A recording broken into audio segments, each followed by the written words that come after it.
ರಾಜ್ಯದಲ್ಲಿ ಮಹಿಳೆಯರ ಸ್ವಸಹಾಯ ಸಂಘ ಹಾಗೂ ಮೈಕ್ರೋ ಫೈನಾನ್ಸ್ಗಳ ಕಾಟ ದಿನೇ ದಿನೇ ಹೆಚ್ಚಾಗ್ತಿದೆ. ಸಾಲ ಕೊಟ್ಟ ನೆಪದಲ್ಲಿ ಜೀವ ಹಿಂಡೋದಕ್ಕೆ ಶುರು ಮಾಡಿದ್ದಾರೆ. ಬೆಳಗಾದ್ರೆ ಸಾಕು ಮನೆ ಮುಂದೆ ಬಂದು ಚಿತ್ರಹಿಂಸೆ ಕೊಡ್ತಿದ್ದಾರೆ. ಹೀಗಾಗಿ ಸಾಲ ಪಡೆದು ಹೆಣ್ಮಕ್ಕಳು ರವರುವ ನರಕ ಅನುಭವಿಸುತ್ತಿದ್ದಾರೆ. ಯಾರ ಕಟ್ಟಲಿಲ್ಲ ಅಂದ್ರೆ ನಮ್ಮನೆ ತಕ್ಕ ಬಂದು ನಿಂತ್ಕೊತಾರೆ. ತಿಥಿ ಕಾರ್ಡ್ ತಗೊಂಡ್ಬಂದು ಕೊಟ್ಬಿಟ್ಟು ನಾನು ಮನ್ನಾ ಮಾಡ್ಕೊತೀನಿ ಅಂತ ಕೇಳಿದ್ರು. ಸಾಲ ಅನ್ನೋದು ಶೂಲ ಅಂತ ಇದಕ್ಕೆ ಹೇಳೋದು ನೋಡಿ. ಸಾಲ ಕೊಡುವಾಗ ಖುಷಿ ಖುಷಿಯಾಗೇ ಕೊಡ್ತಾರೆ. ಕಡಿಮೆ ಬಡ್ಡಿ ಆಸೆ ತೋರಿಸಿ ಲಕ್ಷ ಲಕ್ಷ ಕೊಡ್ತೀವಂತಾರೆ. ಮೈಕ್ರೋ ಫೈನಾನ್ಸ್ನವರ ನವರಂಗಿ ಮಾತು ನಂಬ್ಕೊಂಡವರು ಇವತ್ತು ಬೀದಿಗೆ ಬಂದು ಕೂತಿದ್ದಾರೆ. ನಮಗೆ ಇವರ ಕಾಟದಿಂದ ಮುಕ್ತಿ ಕೊಡಿ, ಇಲ್ಲದಿದ್ರೆ ಗ್ರಾಮ ಪಂಚಾಯಿತಿ ಎದುರೇ ನೇಣಿಗೆ ಶರಣಾಗ್ತೀವಿ ಅಂತ ನೇಣು ಕುಣಿಕೆ ರೆಡಿ ಮಾಡ್ಕೊಂಡು ಕೂತಿದ್ದಾರೆ.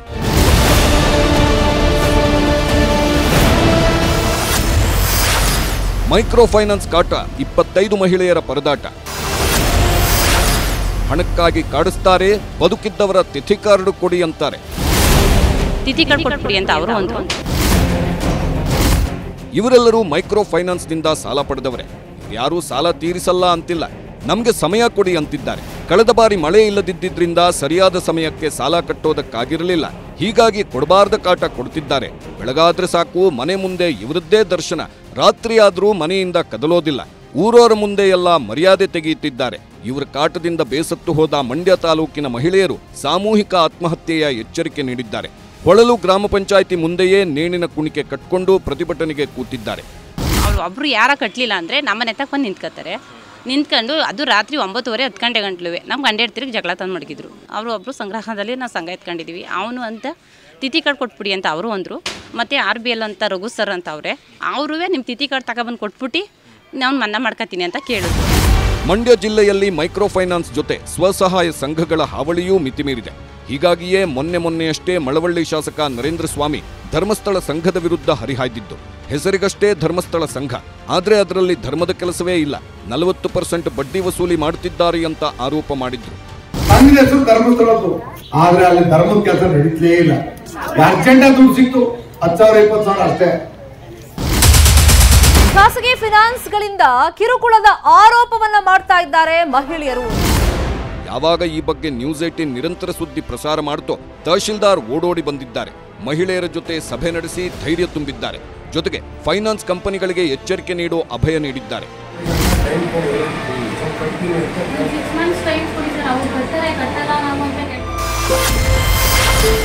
ಮೈಕ್ರೋ ಫೈನಾನ್ಸ್ ಕಾಟಕ್ಕೆ ಜೀವ ಬಿಟ್ಟಿದ್ದಳು ಮಹಿಳೆ. ಮಂಡ್ಯದಲ್ಲಿ ಮಾತ್ರವಲ್ಲ, ತುಮಕೂರಲ್ಲೂ ಕೂಡ ಮೈಕ್ರೋ ಫೈನಾನ್ಸ್ನವರ ಕಾಟ ಮಿತಿಮೀರಿದೆ. ತುರುವೇಕೆರೆ ತಾಲೂಕಿನ ದಂಡಿನಶಿವರ ಗ್ರಾಮದಲ್ಲಿ 3-4 ದಿನದ ಹಿಂದಷ್ಟೇ ಮಹಿಳೆಯೊಬ್ಬರು ಆತ್ಮಹತ್ಯೆ ಮಾಡಿಕೊಂಡಿದ್ದರು. ಸಾಲ ಕೊಟ್ಟ ಸಿಬ್ಬಂದಿಯ ಕಾಟ ತಾಳಲಾರದೆ ನೇಣಿಗೆ ಶರಣಾಗಿದ್ದರು. ಇಷ್ಟೇ ಅಲ್ಲ, ದೇವನಹಳ್ಳಿ ತಾಲೂಕಿನ ವಿಜಯಪುರ ಗ್ರಾಮದಲ್ಲೂ ಫೈನಾನ್ಸ್ ಕಂಪನಿಯವರು ವೃದ್ಧ ದಂಪತಿಗೆ ನರಕ ತೋರಿಸಿದ್ರು. ಮನೆಯೊಳಗೆ ಕುರಿ, ಮೇಕೆ, ಕೋಳಿಗಳನ್ನ ಕೂಡಿ ಹಾಕಿ ಬೀಗ ಹಾಕಿದ್ರು. ಸುಮಾರು 2 ತಿಂಗಳುಗಳ ಕಾಲ ಮನೆಗೆ ಏಣಿ ಹಾಕೊಂಡು ಹತ್ತಿ ಕುರಿ, ಮೇಕೆಗಳಿಗೆ ಆಹಾರ ಹಾಕ್ತಿದ್ರು. ಹೀಗೆ ರಾಜ್ಯದ ಹಲವೆಡೆ ಮೈಕ್ರೋ ಫೈನಾನ್ಸ್ನವರ ಕಾಟ ದಿನೇ ದಿನೇ ಜಾಸ್ತಿ ಆಗ್ತಿದೆ. ಸಾಲದ ಹೆಸರಲ್ಲೇ ಜೀವವನ್ನೇ ಬಲಿ ಪಡೆಯುತ್ತಿದ್ದಾರೆ. Bureau report, news 18. ನೋಡಿ, ಈಗೊಂದು ಬ್ರೇಕಿಂಗ್ ನ್ಯೂಸ್ ಲಭ್ಯವಿದೆ. ಮಂಡ್ಯದಲ್ಲಿ ಸಂಘದವರ ಸಾಲದ ಕಾಟಕ್ಕೆ ಮಹಿಳೆ ಬಲಿಯಾಗಿದ್ದಾರೆ. ಸಾಲದ ಕಂತು ಕಟ್ಟಲಾಗದೆ ರೈತ ಮಹಿಳೆ ಆತ್ಮಹತ್ಯೆಗೆ ಶರಣಾಗಿದ್ದಾರೆ. ಮಂಡ್ಯ ಜಿಲ್ಲೆಯ ಮಳವಳ್ಳಿ ತಾಲೂಕಿನ ಮಲಿಯೂರಲ್ಲಿ ಈ ಘಟನೆ ನಡೆದಿದೆ. ಈಗ ತಾನೇ ನಾವು ಗಮನಿಸ್ತಾ ಇದ್ವಿ ಯಾವ್ಯಾವ ಜಿಲ್ಲೆಗಳಲ್ಲಿ ಎಲ್ಲೆಲ್ಲಿ ಯಾವ್ಯಾವ ರೀತಿಯಲ್ಲಿ ಸಂಘದವರು ಕಾಟವನ್ನ ಕೊಡ್ತಿದ್ದಾರೆ ಮಹಿಳೆಯರಿಗೆ ಅನ್ನುವಂಥದ್ದನ್ನ. ಈಗ ಮತ್ತೊಂದು ಘಟನೆ ನಡೆದಿರುವಂತದ್ದು ಮಂಡ್ಯ ಜಿಲ್ಲೆಯಲ್ಲಿ. ಮಂಡ್ಯ ಜಿಲ್ಲೆ ಮಳವಳ್ಳಿ ತಾಲೂಕಿನಲ್ಲಿ ಮತ್ತೊಬ್ಬ ಮಹಿಳೆ ಸಾಲದ ಕಾಟಕ್ಕೆ ಆತ್ಮಹತ್ಯೆಗೆ ಶರಣಾಗಿದ್ದಾರೆ. ಧರ್ಮಸ್ಥಳ ಸಂಘದಲ್ಲಿ ಸಾಲವನ್ನ ತೆಗೆದುಕೊಂಡಿದ್ದ ಮಹಿಳೆ ಮನೆಯಲ್ಲಿ ನೇಣಿಗೆ ಶರಣಾಗಿದ್ದಾರೆ. 43 ವರ್ಷದ ಮಹಾಲಕ್ಷ್ಮಿ ಎಂಬಾಕೆ ನೇಣಿಗೆ ಶರಣಾಗಿರುವಂತದ್ದು. ಸ್ಥಳಕ್ಕೆ ಭೇಟಿ ನೀಡಿ ಕಿರುಗಾವಲು ಪೊಲೀಸರು ಪರಿಶೀಲನೆಯನ್ನು ನಡೆಸುತ್ತಿದ್ದಾರೆ. ಮಂಡ್ಯ ಜಿಲ್ಲೆಯಲ್ಲಿ ಮಳವಳ್ಳಿ ಶಾಸಕರಾದ ನರೇಂದ್ರ ಸ್ವಾಮಿ ಹೇಳಿಕೆಯನ್ನ ನೀಡ್ತಿದ್ರು. ಧರ್ಮಸ್ಥಳದ ಹೆಸರಿನಲ್ಲಿ ಅಧರ್ಮದ ಕೆಲಸವನ್ನ ಮಾಡ್ತಿದ್ದಾರೆ, 40-50% ಬಡ್ಡಿಯನ್ನ ಕಟ್ತಿದ್ದಾರೆ ಮಹಿಳೆಯರು, ತಮಗೆ ಅರಿವಿಲ್ಲದೆ ಅಂತ ಹೇಳ್ತಾ ಇದ್ರು. ಚಿಕ್ಕಬಳ್ಳಾಪುರ, ಮಂಡ್ಯ, ತುಮಕೂರು ಎಲ್ಲಾ ಕಡೆಯೂ ಕೂಡ ಈ ಸಾಲದವರು ಫೈನಾನ್ಸ್ ಕಂಪನಿಯವರು ಮಹಿಳೆಯರ ಜೀವ ಹಿಂಡ್ತಿದ್ದಾರೆ. ಸಾಲ ತಗೊಂಡ ಮಹಿಳೆಯರಿಗೆ ಯಾವ ರೀತಿ ಕಾಟ ಕೊಡ್ತಿದ್ದಾರೆ ಅಂತ ನೋಡ್ತಾ ಇದ್ವಿ. ಈಗ ಮಂಡ್ಯದಲ್ಲೂ ಕೂಡ ಅದೇ ರೀತಿಯ ಘಟನೆ ನಡೆದಿದೆ.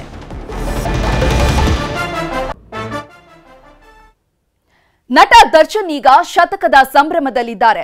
ಶತಕ ಅಂದ್ರೆ ಯಾವುದೋ ಸಿನಿಮಾ ಹಿಟ್ ಆದ ಸಂಭ್ರಮ ಅಲ್ಲ. ಕಾಟೇರನಿಗೆ ಕೋಳ ಬಿದ್ದು ಇವತ್ತಿಗೆ 100 ದಿನ. ಸ್ವಾಮಿ ಕೊಲೆ ಕೇಸಲ್ಲಿ ದರ್ಶನ್ ಅಂಡ್ ಟೀಮ್ ತಗ್ಲಾಕೊಂಡು ಬರೋಬ್ಬರಿ 100 ದಿನವಾಗಿದೆ. ಟೈಮ್ ಅನ್ನೋದು ಹೇಗೆ ಬದಲಾಗುತ್ತೆ. ಒಂದು ಸಿನಿಮಾ ಮಾಡುವುದಕ್ಕೆ ದರ್ಶನ್ ಕೊಡೋದು 65 ದಿನ ಮಾತ್ರವಂತೆ. ಜಾಸ್ತಿ ಅಂದ್ರೆ 5 ದಿನ ಸುಮ್ಮನಿರ್ತಿದ್ನಂತೆ. 70 ದಿನದ ಮೇಲೆ ಹೋದ್ರೆ ಡೈಲಿ ಬೇಸ್ ಮೇಲೆ ಕಾಸು ಕೊಡಬೇಕು ಅಂತ ಈತನೇ ರೂಲ್ಸ್ ಹಾಕೊಂಡಿದ್ದ. ಇದು 7 ವರ್ಷದ ಹಿಂದೆ ದರ್ಶನ್ ಬಾಯಲ್ಲೇ ಬಂದ ಅಣಿಮುತ್ತುಗಳು. ಆದ್ರಿವತ್ತು 70 ಅಲ್ಲ 100 ದಿನವೇ ಕಳೆದೋಯ್ತು. ನಾನೇ ಬಾಸ್, ನಾನೇ ಪುಡಂಗು ಅಂತಿದ್ದವನಿಗೆ ಪೊಲೀಸ್ ಕೋಳ ಬಿದ್ದು ಅದ್ಧೂರಿ 100 ದಿನ ಆಗಿದೆ. 100 ಡೇಸ್ ಬಾರಿಸಿರೋ ಕಾಟೇರ ಇನ್ನೆಷ್ಟು ದಿನ, ಇನ್ನೆಷ್ಟು ವರ್ಷಕ್ಕೆ ಹೊರಬರ್ತಾನೋ ಭಗವಂತನೇ ಬಲ್ಲ ಬಿಡಿ. ಯಾಕಂದ್ರೆ 100 ದಿನ ಅನ್ನೋದು ಜೀವಾವಧಿಗೆ ಕನ್ವರ್ಟ್ ಆದ್ರೂ ಅನುಮಾನವೇ ಇಲ್ಲ.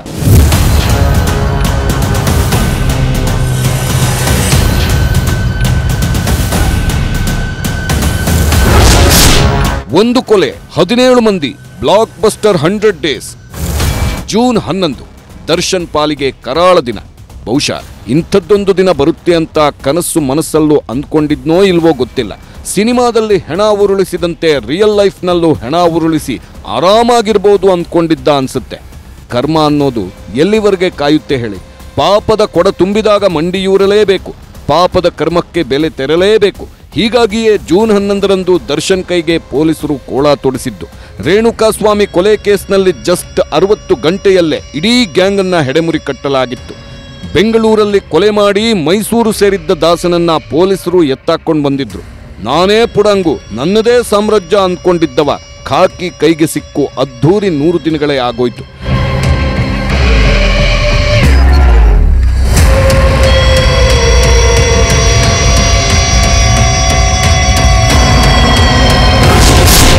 ಡಿ ಗ್ಯಾಂಗ್ಗೆ ಬೇಲ್ ಸಿಗದಂತೆ ಖಾಕಿ ಪ್ಲಾನ್. ಎಷ್ಟೇ ಚಾಲೆಂಜ್ ಮಾಡಿದ್ರೂ ಖಾಕಿ ಕೊಕ್ಕೆ. ಒಂದ್ ವೇಳೆ ಮಣ್ಣಲ್ಲಿ ಮಣ್ಣಾಗಿರೋ ರೇಣುಕಾಸ್ವಾಮಿ ಆದ್ರೂ ಈ ಹಂತಕನನ್ನ ಕ್ಷಮಿಸ್ತಾನೋ ಏನೋ ಗೊತ್ತಿಲ್ಲ. ಆದ್ರೆ ಪೊಲೀಸರು ಮಾತ್ರ ಬಿಡೋ ಮಾತೇ ಇಲ್ಲ. ಹೇಗಾದ್ರೂ ಸರಿ ರಕ್ತ ಅಂಟಿಸ್ಕೊಂಡವರನ್ನ ಕಂಬಿ ಹಿಂದೆ ಕೊಳೆಯುವಂತೆ ಮಾಡಲೇಬೇಕು ಅನ್ನೋ ಪಣ ತೊಟ್ಟಂತೆ ಕಾಣ್ತಿದೆ. ಹೀಗಾಗಿಯೇ ಕೋರ್ಟ್ ಅಂಗಳದಲ್ಲಿ ಜಾಮೀನಿಗಾಗಿ ಎಷ್ಟೇ ಚಾಲೆಂಜ್ ಮಾಡಿದ್ರೂ ಪೊಲೀಸರು ಕೊಕ್ಕೆ ಹಾಕ್ತಿರೋದು.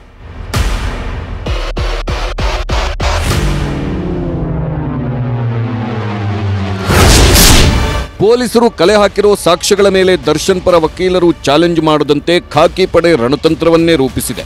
ಒಂದು ವೇಳೆ ಆರೋಪಿಗಳು ಉಲ್ಟಾ ಹೊಡೆದ್ರು ಸಾಕ್ಷಿಗಳೇ ಗಟ್ಟಿಯಾಗಿರಬೇಕು ಅಂತ ರಿಪೋರ್ಟ್ಗಳ ಮೂಲಕ ಉತ್ತರ ಕೊಡಲು ಸರ್ವ ತಯಾರಿ ಮಾಡಿಕೊಂಡಿದ್ದಾರೆ.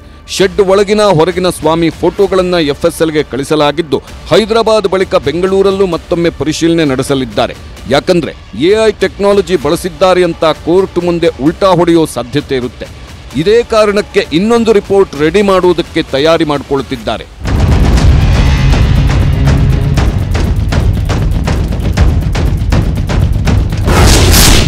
ಕಂಬಿ ಹಿಂದಿನ ಕಾಟೇರಗೆ ಟಿವಿ ಭಾಗ್ಯ. ದರ್ಶನ್ ಬಳ್ಳಾರಿ ಜೈಲು ಸೇರಿದ ದಿನದಿಂದಲೂ ಲೋಟ ತಟ್ಟೆ ಬಿಟ್ರೆ ಬೇರೇನೂ ಇರಲಿಲ್ಲ.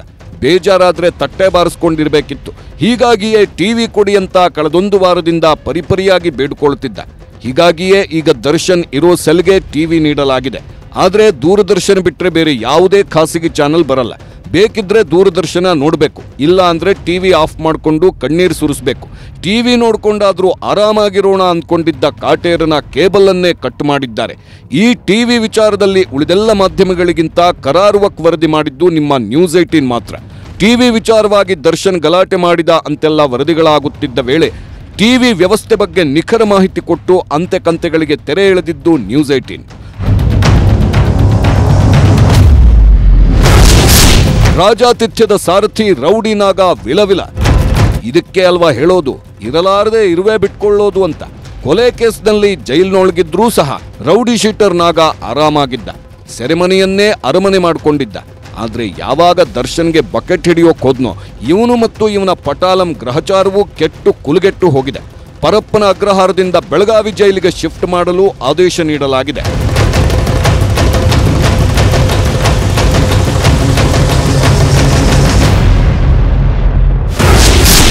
ಅದೇನೋ ಗೊತ್ತಿಲ್ಲ, ದರ್ಶನ್ ಸಹವಾಸ ಮಾಡಿದವರೆಲ್ಲ ಎಕ್ಕುಟ್ಟು ಹೋಗ್ತಿದ್ದಾರೆ. ಜೈಲಿನಲ್ಲಿದ್ದ ದರ್ಶನ್ಗೆ ರಾಜಾತಿಥ್ಯ ನೀಡಿದ್ದೇ ಈ ರೌಡಿ ಶೀಟರ್ ನಾಗ.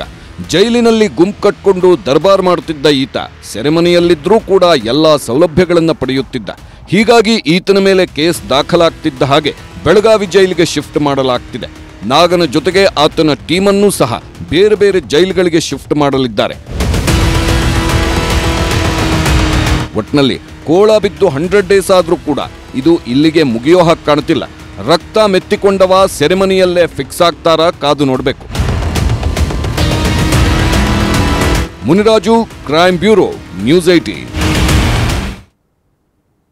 ಆತ ಕಂಡೋರ ಮನೆಗೆ ಕನ್ನ ಹಾಕೋ ಆಸಾಮಿ. ಗಂಡ ಬಿಟ್ಟವರು ಒಬ್ಬಂಟಿಯಾದವರನ್ನೇ ಹುಡುಕಿ ಗಾಳ ಹಾಕ್ತಿದ್ದ. ಇವನ ಮೆಸೇಜ್ಗೆ ಏನಾದ್ರೂ ರಿಪ್ಲೈ ಬಂದ್ರೆ ಮುಗಿದೇ ಹೋಯ್ತು. ಉಂಡು ಹೋದ ಕೊಂಡು ಹೋದ ಅಂತ ಎಲ್ಲವನ್ನ ದೋಚ್ಕೊಂಡು ಎಸ್ಕೇಪ್ ಆಗ್ತಿದ್ದ. 3 ವರ್ಷದಿಂದ ಪೊಲೀಸರ ನಿದ್ದೆಗೆಡಿಸಿದ್ದವ ಕೊನೆಗೂ ಲಾಕ್ ಆಗಿದ್ದಾನೆ. ಬುದ್ಧಿವಂತ ಸಿನಿಮಾ ಕಥೆಯಂತೆ ಹಾಕ್ತಿದ್ದ ಟೋಪಿ. ಗಂಡ ಬಿಟ್ಟವರು ವಿಧವೆಯರೇ ಇವನ ಟಾರ್ಗೆಟ್.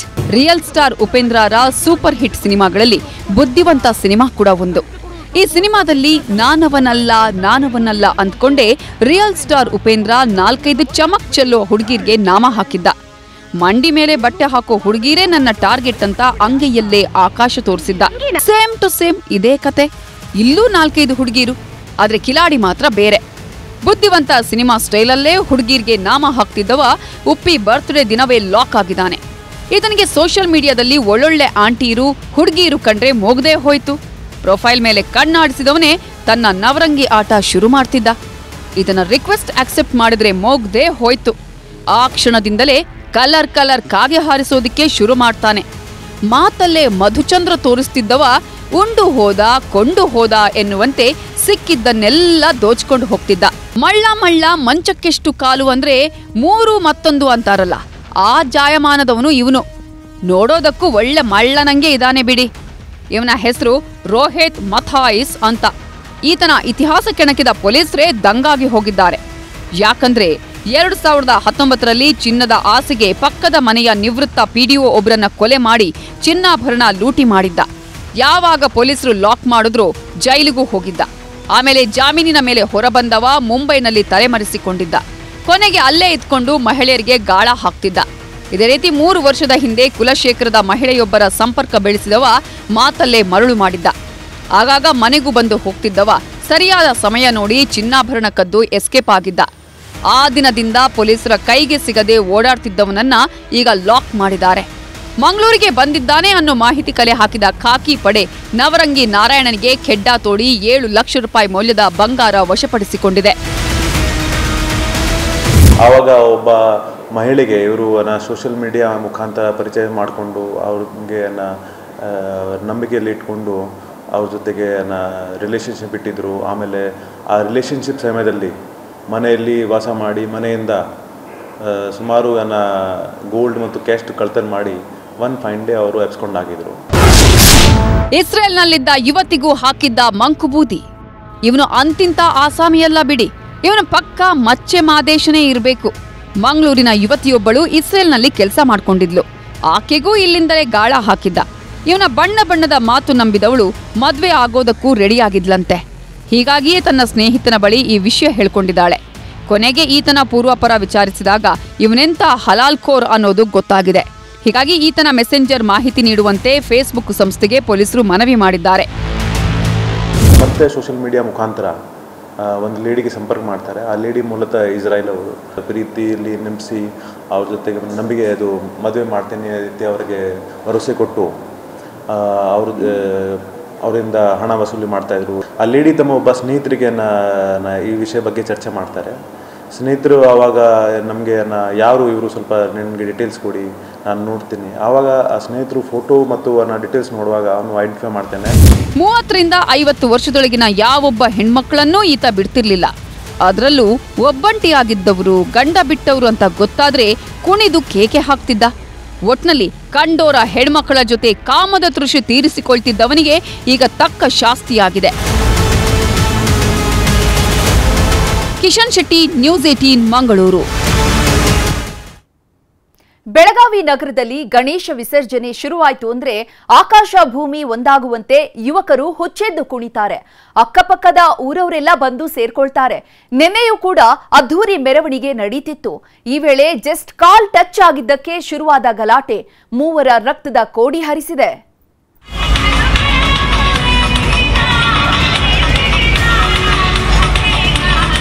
ಮುಗಿಲು ಮುಟ್ಟುವಂತೆ ಅಬ್ಬರಿಸೋ ಡಿಜೆ ಸದ್ದು. ಗಣೇಶನ ಮುಂದೆ ಹುಚ್ಚೆದ್ದು ಕುಣಿಯೋ ಏರಿಯಾ ಹುಡುಗರು. ಎತ್ತ ಕಣ್ಣು ಹಾಯಿಸಿದ್ರು ಕೇಸರಿ ಕೇಕೆ. ಎಂಟ ಹೊತ್ತಲ್ಲೇ ನಡೆಯಬಾರದ ಘಟನೆ ನಡೆದು ಹೋಗಿದೆ. ಬೆಳಗಾವಿ ನಗರದ ಚೆನ್ನಮ್ಮ ಸರ್ಕಲ್ನಲ್ಲಿ ಗಣೇಶ ಮೆರವಣಿಗೆ ಹೋಗ್ತಿದ್ದಾಗ ರಕ್ತದ ಕೋಡಿ ಹರಿಸಿದ್ದಾರೆ. ಜಸ್ಟ್ ಕಾಲು ಟಚ್ ಆಯ್ತು ಅನ್ನೋ ಕಾರಣಕ್ಕೆ 3 ಚಾಕು ಇರಿದಿದ್ದಾರೆ.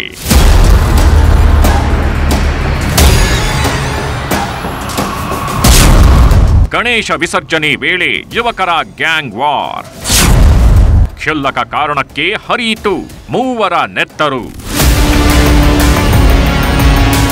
ಗಣೇಶ ಹಬ್ಬ ಬಂತಂದ್ರೆ ಬೆಳಗಾವಿಯಲ್ಲಿ ಹಬ್ಬದ ಸಂಭ್ರಮ ಪೀಕ್ ಲೆವೆಲ್ಗೆ ಹೋಗುತ್ತೆ. ಯುವಕ ಯುವತಿಯರು ಎನ್ನದೆ ಎಲ್ಲರೂ ಮೈ ಮರೆತು ಬಿಡ್ತಾರೆ. ಇಂಥ ಹೊತ್ತಲ್ಲೇ ಯುವಕರ ಗ್ಯಾಂಗ್ ಒಂದು ಗಲಾಟೆಗೆ ನಿಂತಿತ್ತು. 100 ಜನರ ಮಧ್ಯೆಯೇ ಕುಸ್ತಿಗೆ ಬಿದ್ದವರು ನೋಡ್ತಿದ್ದಂತೆಯೇ ಚಾಕು ಇರಿದಿದ್ದಾರೆ. 3 ಕುಸಿದು ಬೀಳ್ತಿದ್ದಂತೆ ಹಂತಕರು ಓಟ ಕಿತ್ತಿದ್ದಾರೆ. ತಕ್ಷಣವೇ ಅಟ್ಟಾಡಿಸಿಕೊಂಡು ಹೋದ ಪೊಲೀಸರು ಚಿಲ್ಟಾರಿಗಳ ಹೆಡೆಮುರಿ ಕಟ್ಟಿದ್ದಾರೆ. ಗಾಯಾಳುಗಳನ್ನ ಆಸ್ಪತ್ರೆಗೆ ದಾಖಲಿಸಲಾಗಿದ್ದು ನರಹಂತಕರಿಗೆ ಕಂಬಿ ಹಿಂದೆ ಪಾಠ ಮಾಡ್ತಿದ್ದಾರೆ.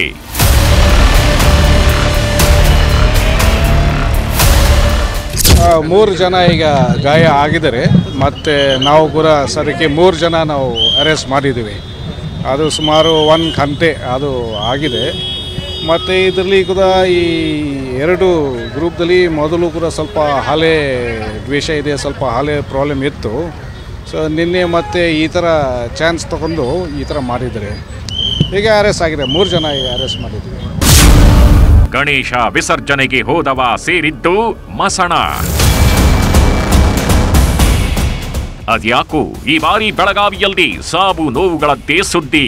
ಅತ್ತ 3 ಚಾಕು ಇರಿದ್ರೆ ಇನ್ನೊಂದೆಡೆ ಕಪಿಲೇಶ್ವರ ಸೇತುವೆ ಬಳಿ ಟ್ರ್ಯಾಕ್ಟರ್ ಹರಿದು ಯುವಕನೊಬ್ಬ ಸಾವನ್ನಪ್ಪಿದ್ದಾನೆ. ಗಣೇಶ ವಿಸರ್ಜನೆ ಸಂಭ್ರಮದಲ್ಲಿ ಮೈ ಮರೆತವ ದುರಂತ ಅಂತ್ಯ ಕಂಡಿದ್ದಾನೆ.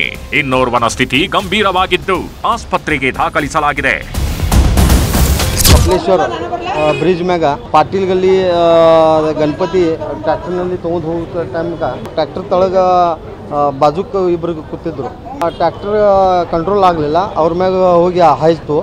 ಹಾತ್ ಬಳಕ ಅದರಲ್ಲಿ ಸದಾನಂದ್ ಚವ್ಹಾಣ್ ಪಾಟೀಲ್ ಅಂತೇಳಿ ಒಬ್ಬರು ತೀರ್ಕೊಂಡ್ರು. ಮತ್ತೊಬ್ಬ ರಾಜಗೋಳ್ಕರ್ ಅಂಥೇಳಿ ಅವರು ಈಗ ಅಡ್ಮಿಟ್ ಇದ್ದಾರೆ. ಅವ್ರದ್ದು ಫ್ರ್ಯಾಕ್ಚರ್ ಆಗಿದೆ. ಬೆಳಗಾವಿ ನಗರದಲ್ಲಿ ಸಾವು ನೋವು ಸಂಭವಿಸುತ್ತಿದ್ದಂತೆ ಖಾಕಿ ಸರ್ಪಗಾವಲು ಹಾಕಲಾಗಿದೆ. ಒಟ್ನಲ್ಲಿ ಮೀಸೆ ಚಿಗುರದ ಹುಡುಗರೆಲ್ಲ ಕೊಲೆ ಮಾಡೋ ಲೆವೆಲ್ಗೆ ಇಳಿತಿದ್ದಾರೆ ಅಂದ್ರೆ ಇಂಥವರಿಗೆಲ್ಲ ಒದ್ದು ಬುದ್ಧಿ ಕಲಿಸಬೇಕಿದೆ. ಚಂದ್ರಕಾಂತ್ ಸುಗಂಧಿ, ನ್ಯೂಸ್ 18 ಬೆಳಗಾವಿ. ರಾಜ್ಯದಲ್ಲೀಗ ಬರೀ ಹಗರಣಗಳದ್ದೇ ಸುದ್ದಿ. ಬ್ರಹ್ಮಾಂಡ ಭ್ರಷ್ಟಾಚಾರಗಳು ದೊಡ್ಡ ದೊಡ್ಡ ನಾಯಕರ ಕೊರುಳನ್ನೇ ಸುತ್ತಕೊಳ್ತಿವೆ. ಇಂಥ ಹೊತ್ತಲ್ಲಿ ಅಬಕಾರಿ ಸಚಿವರಿಗೂ ನಡುಕ ಶುರುವಾಗಿದೆ. ಆರ್ಬಿ ತಿಮ್ಮಾಪುರ ವಿರುದ್ಧವೇ ಅರಣ್ಯ ಒತ್ತುವರಿಯ ಆರೋಪ ಕೇಳಿ ಬರ್ತಿದೆ.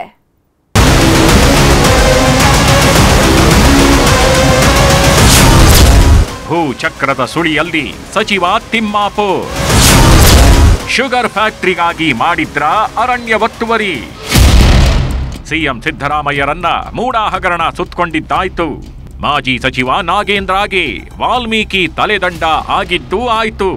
ಈಗ ಸಚಿವ ಆರ್ಬಿ ತಿಮ್ಮಾಪುರ್ ವಿರುದ್ಧ ಭೂ ಕಬಳಿಕೆ ಆರೋಪ ಕೇಳಿ ಬರ್ತಿದೆ. ಶುಗರ್ ಫ್ಯಾಕ್ಟರಿ ಕಟ್ಟೋಕೆ ಅರಣ್ಯ ಹಾಗೂ ಕಂದಾಯ ಜಾಗವನ್ನ ಒತ್ತುವರಿ ಮಾಡಿಕೊಂಡಿದ್ದಾರೆ ಅನ್ನೋ ಆರೋಪ ಹಲ್ಚಲ್ ಎಬ್ಬಿಸಿದೆ.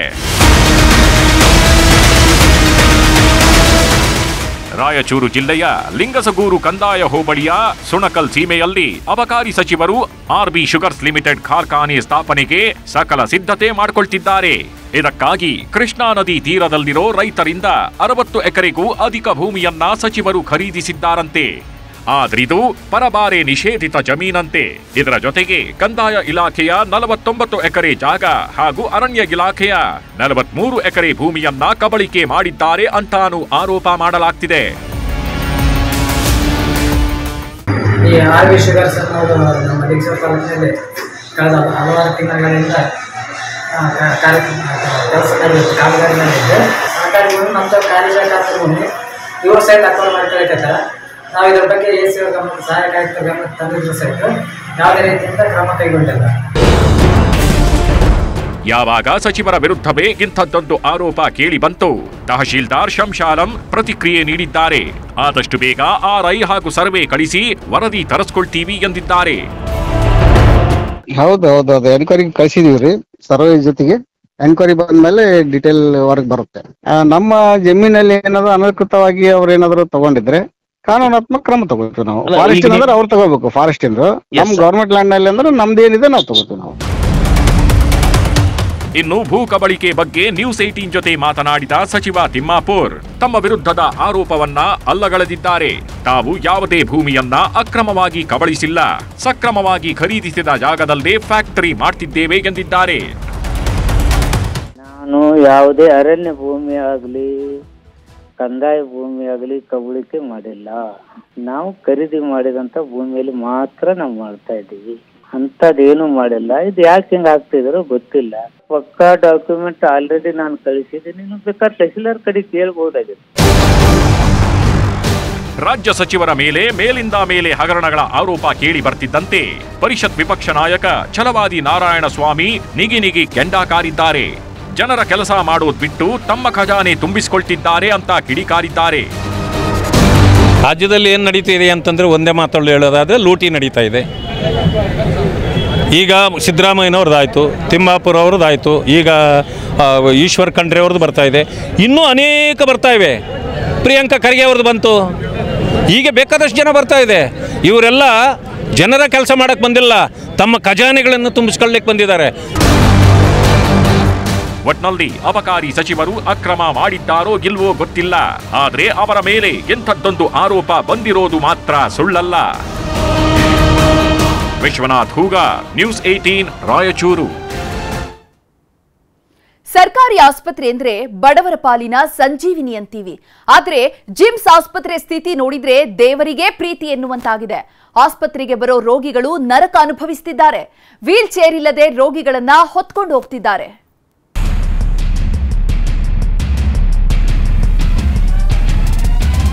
ಮುಂಜಾನೆ 7 ಗಂಟೆಗೆ ಬರಂತೆ ಅಷ್ಟಕ್ಕೆ ಬಂದಿವು ಮತ್ತು ಒಬ್ಬರು ಸನ್ಯಾಕ್ ಬಂದರು. ಸರ್ಕಾರಿ ಆಸ್ಪತ್ರೆಗಳು ಅಂದ್ರೆ ಮೂಗು ಮುರಿಯೋರೇ ಹೆಚ್ಚು. ಮೂಲಭೂತ ಸೌಕರ್ಯಗಳಿರಲ್ಲ, ರೋಗಿಗಳಿಗೆ ಸರಿಯಾದ ಚಿಕಿತ್ಸೆ ಕೊಡಲ್ಲ ಅಂತ ಗೊಣಗೋರೆ ಜಾಸ್ತಿ. ಸಿಎಂ ಸಿದ್ದರಾಮಯ್ಯರ ತವರೂರಿನ ನಂತರ ಸಚಿವ HK ಪಾಟೀಲ್ರ ಸ್ವಕ್ಷೇತ್ರದಲ್ಲೇ ಸರ್ಕಾರಿ ಆಸ್ಪತ್ರೆಗಳ ಅವ್ಯವಸ್ಥೆ ಬಟಾಬಯಲಾಗಿದೆ. ಆಸ್ಪತ್ರೆಗೆ ಬರೋ ರೋಗಿಗಳಿಗೆ ವೀಲ್ಚೇರ್ ಇಲ್ಲದೆ ಹೊತ್ಕೊಂಡು ಹೋಗ್ತಾ ಇದ್ದಾರೆ. ಹೆಸರಿಗಷ್ಟೇ ಜಿಲ್ಲಾಸ್ಪತ್ರೆ, ಕಷ್ಟ ಕೇಳೋರೇ ಇಲ್ಲ. ಕಾನೂನು ಸಚಿವ HK ಪಾಟೀಲರ ತವರು ಕ್ಷೇತ್ರ ಗದಗದಲ್ಲಿ ರೋಗಿಗಳ ಪರಿಸ್ಥಿತಿ ಹೇಳತೀರದಂತಾಗಿದೆ. ಜಿಮ್ಸ್ ಆಸ್ಪತ್ರೆಯಲ್ಲಿ ಏನಿಲ್ಲ ಅಂದ್ರೂ 100ಕ್ಕೂ ಹೆಚ್ಚು ವೈದ್ಯರಿದ್ದಾರೆ. ಆದ್ರೆ ಏನ್ ಬಂತು ಪ್ರಯೋಜನ ಹೇಳಿ? ಕೈಕಾಲು ಸರಿ ಇಲ್ಲ ಅಂತ ರೋಗಿಗಳೇನಾದ್ರೂ ಆಸ್ಪತ್ರೆಗೆ ಬಂದ್ರೆ ಅವರ ಸ್ಥಿತಿ ದೇವ್ರಿಗೆ ಪ್ರೀತಿ. ರೋಗಿಗಳನ್ನ ಕರ್ಕೊಂಡು ಹೋಗೋದಕ್ಕೆ ಒಂದು ವೀಲ್ ಚೇರ್ ಇಲ್ಲ. ರೋಗಿಗಳು ಪರದಾಡ್ತಾ ಇದ್ರು ಯಾರೊಬ್ರು ತಲೆ ಕೆಡಿಸ್ಕೊಳ್ಳಲ್ವಂತೆ. ಹೀಗಾಗಿ ರೋಗಿಗಳನ್ನ ಹೊತ್ಕೊಂಡೇ ಓಡಾಡ್ತಿದ್ದಾರೆ. 7 ಗಂಟೆಗೆ ಬಂದು ಊಟ ಬಿಟ್ಟು ಬಂದ್ವಿ. ನಿನ್ನೆ ಇವರಿಗೆಲ್ಲ ಕೇಳ್ಕೊಂಡ ಹಚ್ಚಿವ್ರಿ. ಇದು ಬಿದ್ದು ರಾಡ್ ಹಾಕ್ಯಾರಿ. ಮತ್ತು ಅವ್ನು ತೆಗಿಯೋಕೆ ಇವತ್ತು ತೆಗಿತೀವಿ. ಮುಂಜಾನೆ 7 ಗಂಟೆಗೆ ಬರ್ರಿ ಅಂತೇಳಿ ಅಷ್ಟಕ್ಕೆ ಬಂದಿವಿ ಮತ್ತು ಒಬ್ಬರು ಸನ್ಯಾಕ್ ಬಂದಿಲ್ಲ. ಇನ್ನು ಜಿಮ್ಸ್ ಆಸ್ಪತ್ರೆ ಅವ್ಯವಸ್ಥೆ ಬಗ್ಗೆ ನಿರ್ದೇಶಕರನ್ನ ಕೇಳಿದ್ರೆ ಹೇಳೋದೇ ಬೇರೆ.